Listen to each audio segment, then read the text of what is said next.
la palabra que tengo hoy para vosotros es algo que a priori, digo a priori, no es algo nuevo, es decir, yo no estoy aquí delante vuestra para traeros ni nuevas revelaciones ni nada, sino son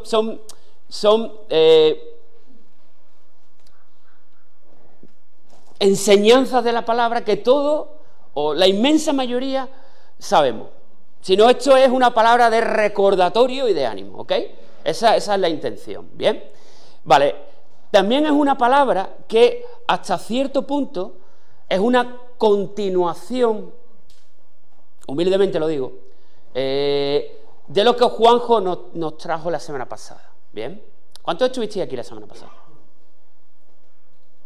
Levanta las manos que no veo nada, ¿eh? Vale.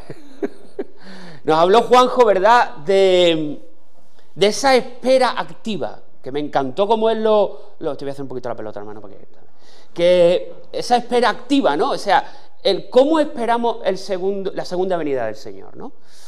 Tenemos que esperar que el Señor vuelva de una manera activa, no podemos hacer como os acordáis la parábola de los talentos, ¿no?, que nos habló Juanjo de ella. No podemos enterrar el eurito y esperar que ese eurito por sí solo genere beneficio, ¿no? O sea, no podemos hacer eso. En el reino de los cielos no podemos hacer eso, hermano. Entonces, esta palabra es un poco una continuación de lo que Juanjo habló el otro día. Es decir, yo me pregunto, a nivel práctico, ¿cómo llevo yo eso a la práctica? ¿Cómo invierto mi eurito a nivel práctico? ¿Sí? Es decir, todos sabemos aquí que el Señor nos ha dado mínimo un eurito. Todo el mundo me está entendiendo, ¿no? Cuando hablo de eurito hablo de un talento, un don, ¿sí? Algo con lo que servirle, algo que hay que poner en práctica. O sea, todas las personas que están aquí, todos tenemos algo de parte de Dios. Ahora, a nivel práctico, ¿cómo pongo yo eso por obra? ¿Cómo invierto ese euro? ¿Cómo lo hago? Esa es la pregunta del millón, ¿no? Porque saberlo está genial y es súper importante, es el comienzo. Ahora, ¿cómo lo hago?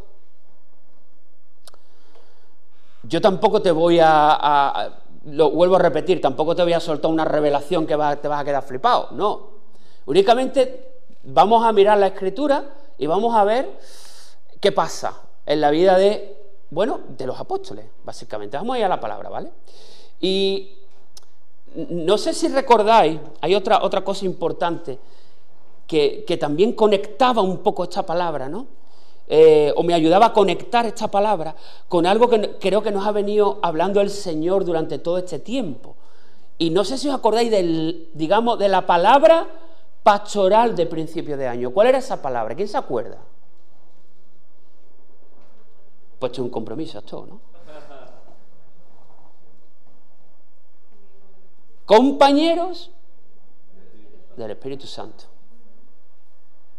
Y esa expresión encierra una riqueza muy profunda. Es decir, encierra, ¿cómo os digo?, un concepto teológico bastante profundo. Es decir, somos llamados a ser colaboradores o compañeros del Espíritu Santo. Dios, en su soberanía, en su manera de hacer las cosas, ha decidido, hermanito, contar contigo y contar conmigo. O sea, Él ha decidido, Él podría haber hecho las cosas, Él podría haber llevado a cabo su plan de otra manera, porque Él es poderoso y todopoderoso para hacerlo, pero en su infinita sabiduría y en su infinito plan ha decidido contar contigo. Porque a Él le ha placido, ya está. ¿Bien? Y te ha dado un eurito, o 2 o 3, o 500, o 1000. Pero te ha dado algo, hermano. Y eso quiero que se te quede bien grabado aquí en la cabeza hoy. ¿Bien?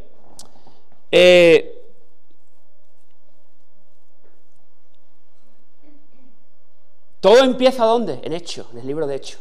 Hechos 1, ¿no? Ahí Jesús claramente, justo antes de ser llevado al cielo, en Hechos 1, ¿no? Él le dice a sus discípulos, versículo 7. Bueno, los discípulos le hacen una pregunta antes, ¿no? Que también me recordaba mucho a lo que hablaba Juanjo la semana pasada, ¿no? Señor, ¿cuándo? ¿Cuándo restaurará? ¿Cuándo volverá? Señor, ¿cuándo? ¿Cuándo va a llegar el fin? Después del COVID, después de la guerra, después de la calima. ¿Qué viene ahora? El volcán. ¿Verdad? ¿El apocalipsis zombie para cuándo? Bueno. En este plan estaban los apóstoles, ¿no? Dice el versículo 6, así que mientras los apóstoles estaban con Jesús, le preguntaron con insistencia, Señor, ha llegado ya el tiempo de que liberes a Israel y restaures nuestro reino.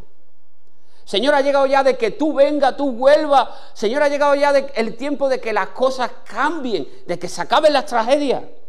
Y él le contestó, solo el Padre tiene la autoridad para fijar esta fecha y tiempo. Y a ustedes no les corresponde saberlo. Pero recibirán poder cuando el Espíritu Santo descienda sobre ustedes. Y serán mis testigos. Y le hablarán a la gente acerca de mí en todas las partes, en Jerusalén, por toda Judea, en Samaria y hasta los lugares más lejanos de la tierra. La conclusión, ¿cuál es? Que necesitamos que el Espíritu Santo venga sobre nosotros para ser testigos. Algo tan sencillo, pero a la vez tan profundo. Y te voy a decir más, si tú intentas ser testigo sin estar lleno del Espíritu Santo, sin que el Espíritu Santo haya descendido sobre ti, hermanito, meteremos la gamba. No seremos tan efectivos. No estaremos invirtiendo bien nuestro eurito. Ay, porque fíjate, para saber invertir bien nuestro euro, necesito ser lleno del Espíritu y que el Espíritu me dé esa sabiduría acerca de cómo hacer las cosas. ¿Se me está entendiendo? ¿Sí? ¿Sí? Entonces, ¿el paso inicial cuál es? Ser lleno del Espíritu Santo. Yo no voy a entrar permitirme que no voy a entrar en teología o en doctrina, sino únicamente quiero que seamos conscientes de que todos necesitamos esa experiencia. No voy a entrar en el cómo ni en el cuándo, únicamente quiero hacer hincapié en la necesidad. Necesitamos que el Espíritu Santo nos llene y nos capacite, hermano. Yo lo necesito. Y cuando no estoy conectado, meto la gamba. Permitirme esa expresión.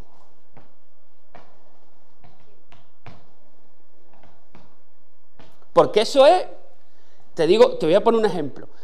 Eso es mover un coche sin gasolina. Tú inténtalo. ¿Cómo acaba? Reventadito. ¿Por qué? Porque ni tú ni yo, por nuestras propias fuerzas y aparte del Espíritu Santo, podemos vivir la vida cristiana. Es imposible.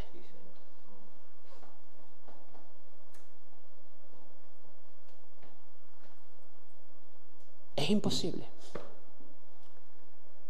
Ir por la vida empujando un coche. ¿Cuántos pasos crees que vas a poder dar empujando un coche? ¿Vas a llegar muy lejos? Entonces ya tenemos claro que es una necesidad. Necesitamos que el Señor llene nuestras vidas, que nos llene. Necesitamos ser investidos de poder, recibir ese poder. Eso está claro. La historia de la iglesia nos cuenta, ¿no? Que en el capítulo 2 de Hechos, ¿qué ocurre? Cambia la cosa por completo. Todos sabemos la historia de que todos estaban reunidos en la casa, en el aposento alto, y de repente, ¡bum!, el Espíritu Santo desciende, llena a todos los que están allí, y se lía la marimorena. se lía en gordo. Se produce una revolución, tanto en la vida de Pedro como en la vida de los apóstoles, ¿verdad? Y todos sabemos esto. Y hay algo que quiero contarte. Mira,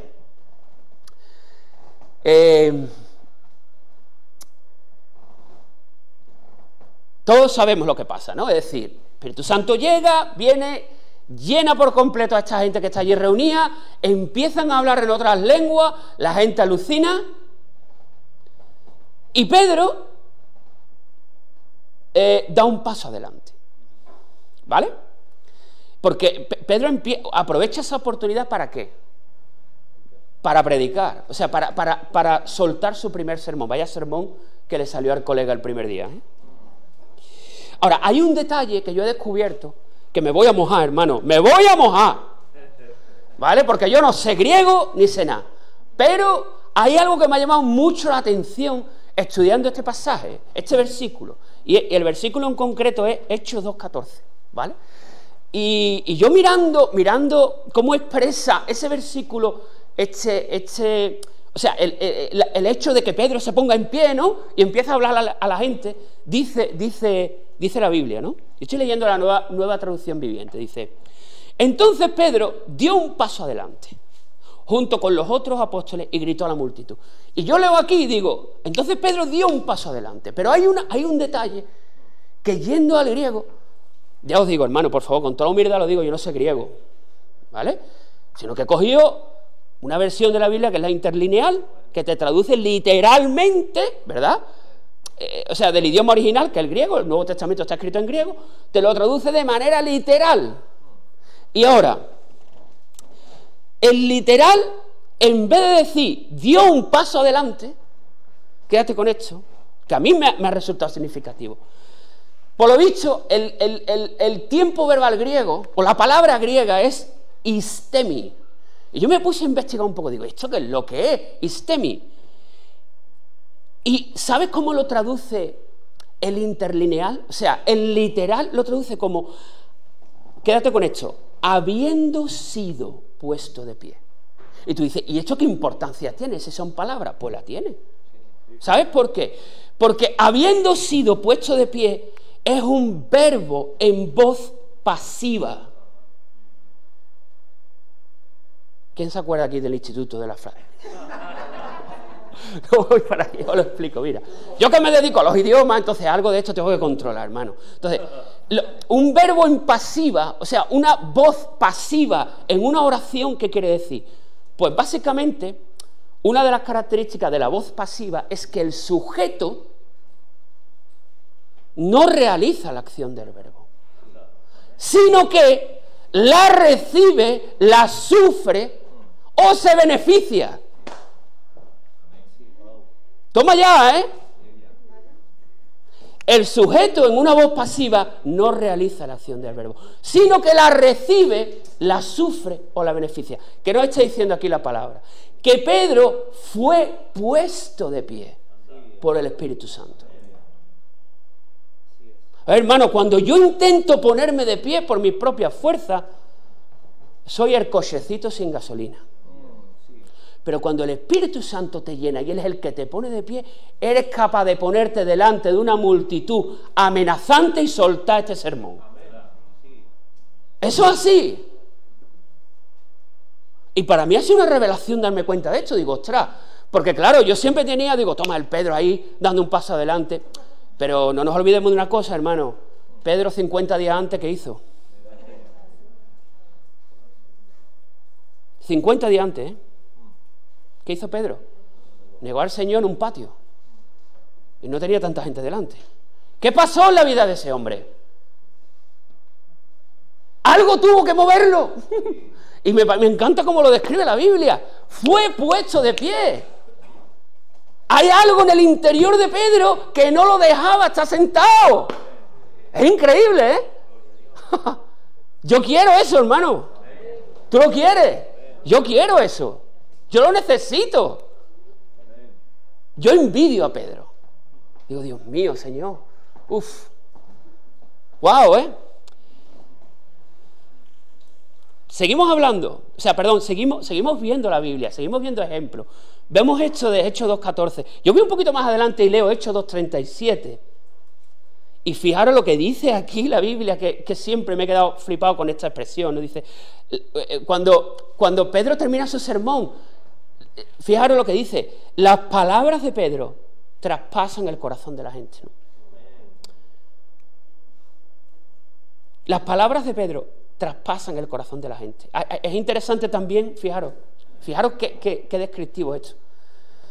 La palabra que se utiliza aquí en griego para ese verbo traspasar es la misma que se utiliza en la pasión cuando el soldado mete la lanza.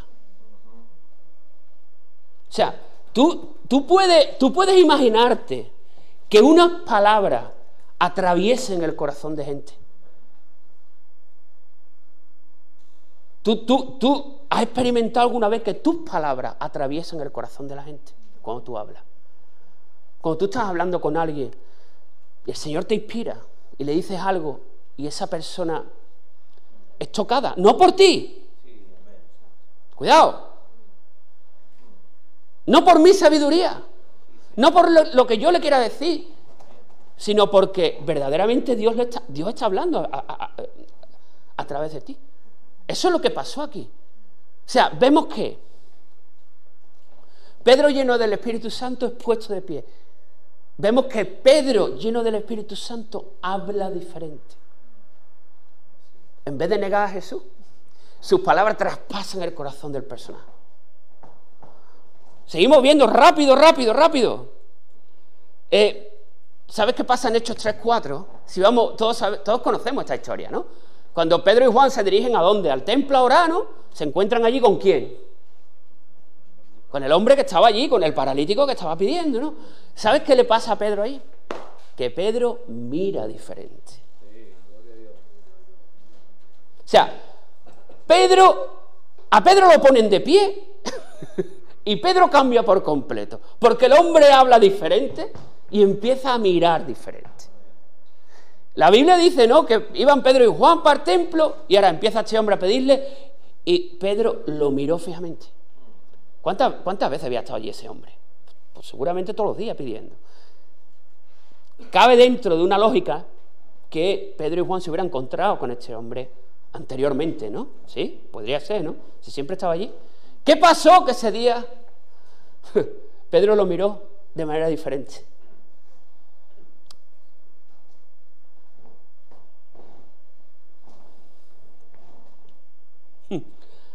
Hay otra escena en Hechos 3:12, porque sabéis la historia. Se lía un montón por haber sanado a este hombre, ¿no? La gente, se crea un alboroto, el concilio se pone muy nervioso, los interrogan, y hay algo que también me llama la atención. Mira, Hechos 3:12 dice, Pedro vio esto como una oportunidad y se dirigió a la multitud. ¡Wow! Estoy leyendo la nueva traducción viviente. O sea, justo después del milagro, Pedro vio la reacción de la gente como una oportunidad. También veo que a Pedro, el hecho de estar lleno del Espíritu Santo, le dio la capacidad de ver oportunidades donde no las hay. O de ver oportunidades, sí, donde aparentemente uno puede reaccionar de mil maneras, pero este hombre vio una oportunidad para exaltar a Jesús. También podría haberse apoderado del crédito, ¿no? Pero él lo vio como una oportunidad. O sea, cómo el estar lleno del Espíritu Santo cambia incluso tus sentidos. ¿Cómo miras? ¿Cómo hablas?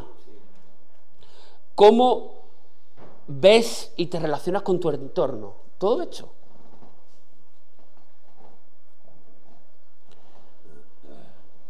Después podemos hablar de que Pedro habló con mucho valor delante de los gobernantes en Hechos 4:8. Cómo el Señor empezó a hacer milagros bestiales en la vida del pueblo y por medio de los apóstoles, por medio de Pedro. Hechos 5:41, hay algo más sobrenatural Fíjate en esto. Pues muchas veces vemos o esperamos ver la sobrenaturalidad de Dios en milagros increíbles. ¿Bien? Pero la sobrenaturalidad de Dios también es, por ejemplo, lo que pasa en Hechos 5:41, que es que los apóstoles dicen que estaban contentos y agradecidos por haber sufrido por Jesús. ¿No es sobrenatural eso? O sea, ¿no va eso en contra de nuestra naturaleza humana?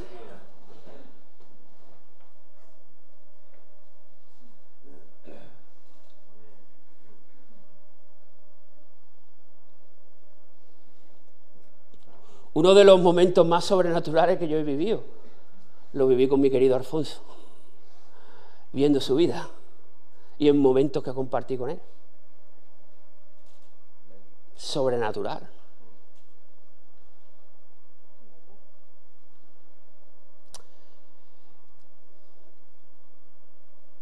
Así es la vida, esa es la vida cristiana normal, hermano. Así veo yo, lo que yo veo desde fuera, que yo no veo a alguien empujando un coche sin gasolina. Yo veo a alguien montando un Ferrari. ¿Sí? Entendemos la diferencia, ¿no? No veo a alguien esforzándose por... sino veo a alguien montando un Ferrari. Cambia la historia por completo, ¿verdad? El Espíritu Santo hace y marca una diferencia en nuestras vidas. Tiene que hacerlo. Tiene que hacerlo. Y si, mira, si yo quisiera a lo mejor coger un detalle, ¿no? O sea, un ejemplo, ¿no? Digo, voy a buscar en la palabra un ejemplo de, digamos, una vida, un día en la vida de un cristiano normal del libro de Hechos, ¿no? Digo, y me encuentro con Hechos capítulo 10 y veo que Pedro, ¿no? Está en casa de este Simón, el que vivía al lado del mar, y está el hombre, se sube a orar y ahora entra en un éxtasis y Dios le revela algo. Dios le revela o sea, que lo que Él limpia y lo que Él llama, no podemos nosotros llamarlo ni impuro, ni inmundo, ni nada. Y no podemos hacer acepción de personas. Y este hombre, de pronto, llaman a la puerta y son unos señores que ha enviado un romano que está buscando a Dios. Y yo veo ahí una conexión y un entramado detrás. Veo un guión que ni Steven Spielberg. Digo, esto es divino. Y veo como Pedro se encaja allí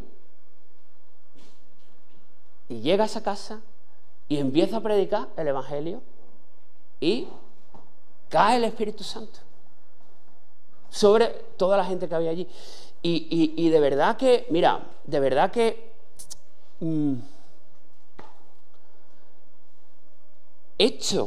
hermano, cuando el Espíritu Santo nos llena, esto está al alcance de nuestra mano. Este tipo de experiencia. Nosotros vivimos una experiencia, permitidme que lo cuente rápido, ¿vale? Vivimos una experiencia, mi mujer y yo, hace unas semanas, en la que estuvimos cenando en casa de unos hermanos. ¿Y cómo el Señor se movió allí en tu casa, Ana? Y Josué, ¿os acordáis? ¿Verdad? Y yo escuchaba hablar a la gente que había allí y bueno, el Señor los estaba tocando. No voy a dar muchos detalles, ¿vale? Pero sí que es verdad que a mí, pensando en la experiencia de aquella noche que estuvimos juntos, me venía a la mente este pasaje. El cómo mientras uno habla de manera natural con la gente y está sensible, está conectado, el Señor muchas veces, o sea, cambias el ambiente. Cambias el ambiente. Y hermano, yo necesito vivir esto. Necesito. Y mi reto es animarte a buscar que el Espíritu Santo nos llene, que el Espíritu Santo sea el que nos impulse. Y a contarte en el día de hoy de que la vida cristiana normal es esa. Es eso. Es que tu vida, como tú vives, tu día a día sea ese. Hermano, con nuestras luchas, nuestras movidas, y nuestras meteduras de gamba de vez en cuando. Porque también las tuvo Pedro, después de esto. ¿Sí o no? Pero estamos llamados a esto. Estamos llamados a esto. Estamos llamados a esto. Leía también acerca de la ilustración del guante, ¿no? Que el guante por sí solo, no sé si habéis escuchado hablar de eso, ¿no? Que un guante por sí solo no hace nada. Está ahí el guante tirado, pero el guante en el momento que la mano lo rellena, ¿sí o no? Hace todo lo que hace la mano.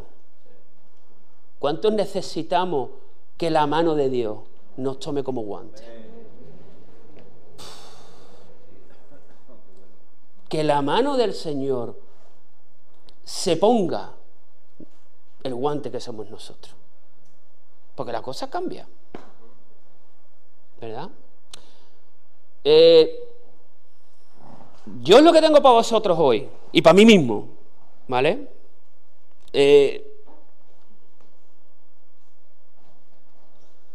Poco más que añadir. Solo dejarte con espero que haya sido algo de ánimo y de que o sea, no pretendo, entiéndeme bien, no pretendo transmitirte una frustración, pretendo transmitirte un anhelo. ¿Sí o no? No quiero que te frustres, sino quiero animarte a que te lo tomes como un anhelo, como algo que está disponible para nosotros. Y si lo estás haciendo, gloria a Dios, más todavía. Como decía Moody, ¿no? Creo que era Moody, que decía que él tiene que... Decía, yo tengo que pedirle a Dios que me llene continuamente porque tengo fuga. ¿Quién no tiene fuga aquí, hermanito? A mí los lunes por la mañana me empieza a aparecer una fuga. ¿O no? Dice tú, ay, Dios mío. Necesitamos continuamente ser llenos, ¿no? El apóstol Pablo hablaba de esto.